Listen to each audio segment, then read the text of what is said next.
Hello everyone and welcome back sa ating video tutorial na kung saan pinag-uusapan natin kung paano tayo gagawa ng account registration using PHP and MySQL.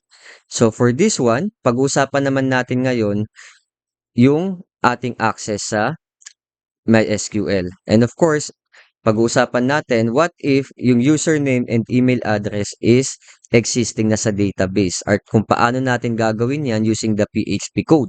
Okay?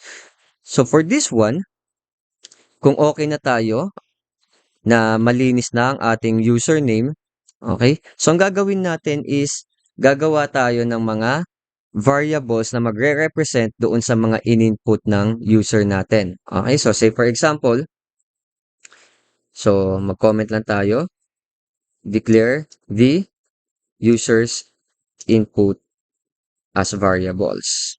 Okay? So, ang gagawin natin, so gagawa tayo ng variable for the input username. Dahil again, may gagawin pa tayong verification dyan bago natin ma-finalize yung kanyang variable. Okay, so ang gagawin natin is yung kanyang post o yung mga binatong post method doon sa front end papunta dito sa back end. So again, ang gagamitin natin is this one, the same post na ginamit natin since more or less is nalinis na itong username natin. And then, another one is the variable input email para naman doon sa ating email address. Okay, so, ang ginamit natin dito is an email. And then, the other one is the input password na variable. And then, again, yung post method natin. So, i-copy ko na lang. And then, the password. Oops. Then, of course, yung isa sa mga fields na kasama din natin, which is input, confirm password. Okay? So, confirm password, which is dapat same. Okay. Now, once na ma-declare na natin yan, gagawin natin is mag-query tayo sa database natin. So, this time around, i-include na natin ang database natin for this one. So, ang gagawin natin, comment tayo, then check if the username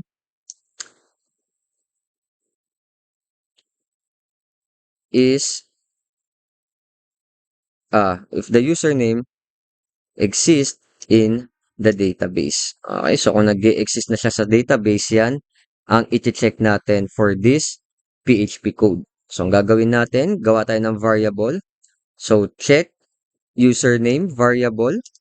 Ang gagamitin natin is another function ng PHP na kung saan magkuquery tayo sa ating SQL or sa ating database. So, ang gagamitin natin is MySQLi underscore query. Okay?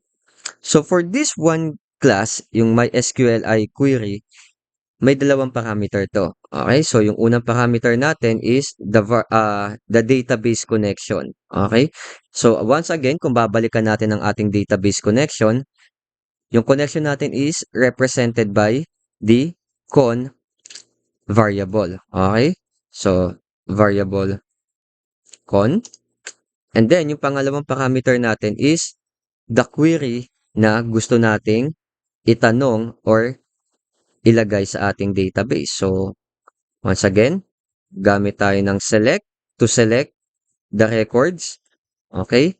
And then, kung pupuntahan natin ang ating SQL, so, be sure na we have here the username. So, the field username and then from. So, dapat maging specific tayo kung saang table naman natin kukunin. So, the table user. Okay? And then, i-filter out natin yung records where username is equal.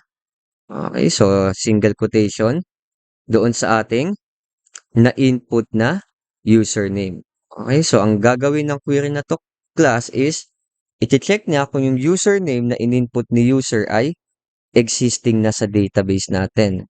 Okay, so i-display niya yung username from the user table na kung saan yung username from the database field is mag-equal sa username na itatype ng ating user. Okay? Then, next, gagawa tayo ng variable na mag-hold kung ilan yung i-output ng query na to. Okay?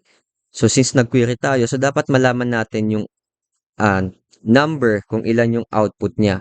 Okay? So, ang gagawin natin, number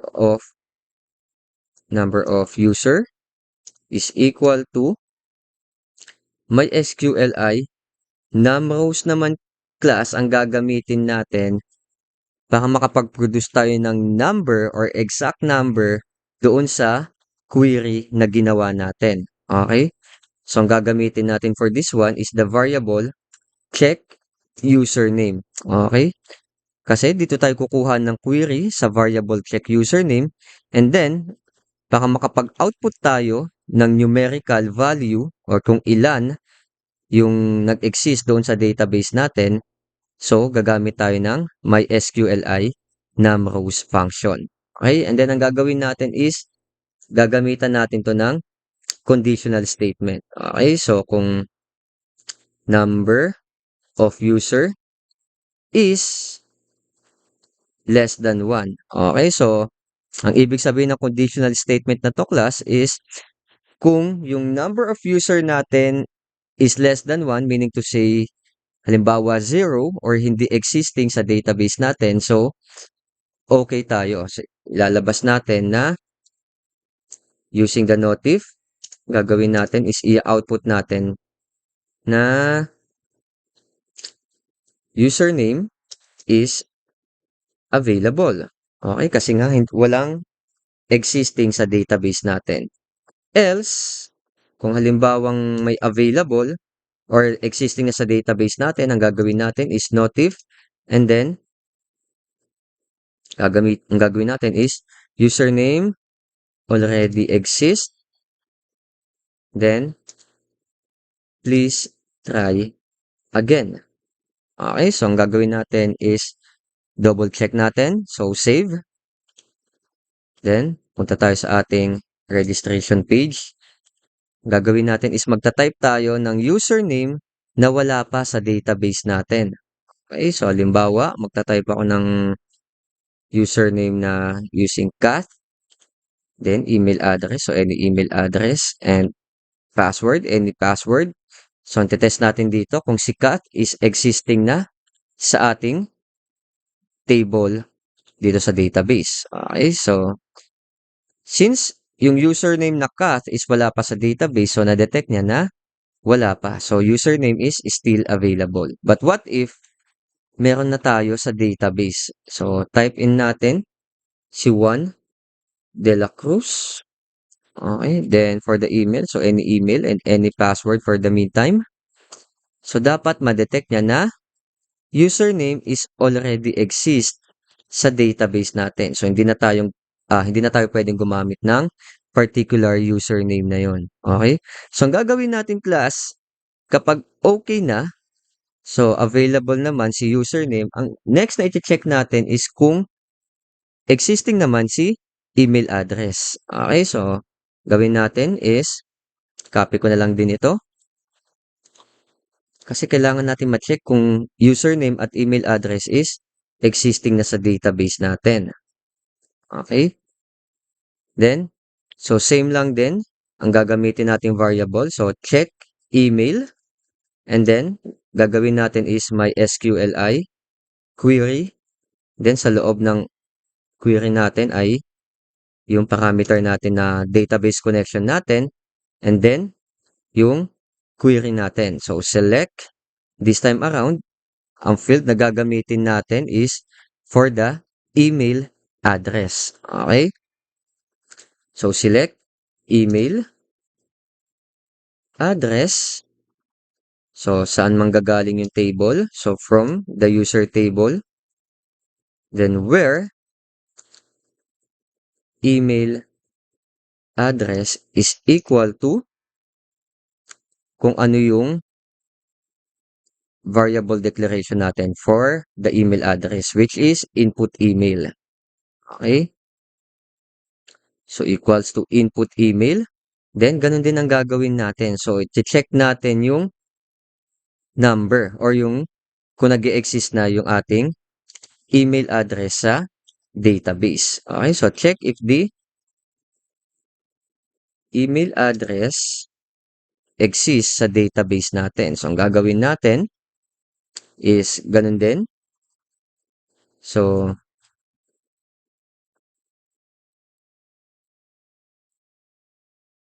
okay. So,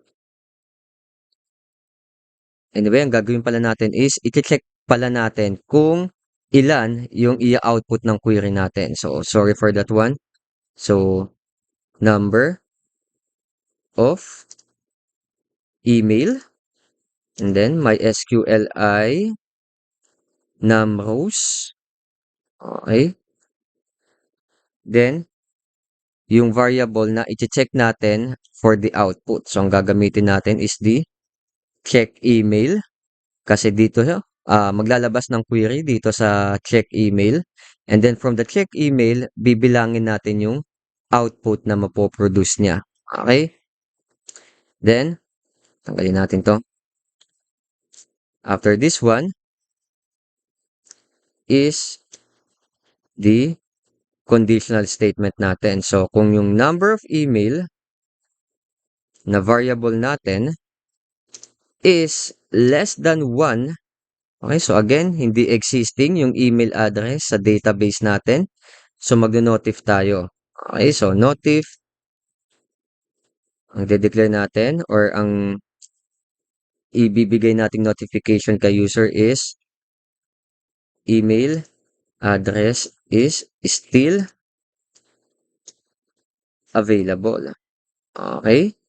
And then, however, else, kapag existing na sa database natin, so notif is equals to, so email address already exists, please try again. Okay? Now, let us test for this one. So, balik tayo sa ating registration form. Okay, so again, gagamitin nating username is hindi pa existing sa ating database. Say for example, si Kat. And then, email address na wala pa sa database natin. So, bawa si Kat at ymail.com. Then for the password, any value for the password. Then, let us check. So, email address is still available. Okay, so pwede pa magamit yung email address. However, kapag ang itetest natin is an email address na existing na sa database natin, say for example, itong a@gmail.com, which is existing na sa database natin, and then for the password, any password muna, then ang output niyan is email address already exists. Okay? Now, for this video, puputulin muna ulit natin dahil ang next na itatopic natin is kung paano naman tayo magche-check kung paano tayo magko-convert ng ating password. Okay? So, password naman ang pag-uusapan natin for the next one. So, see you again for the next video.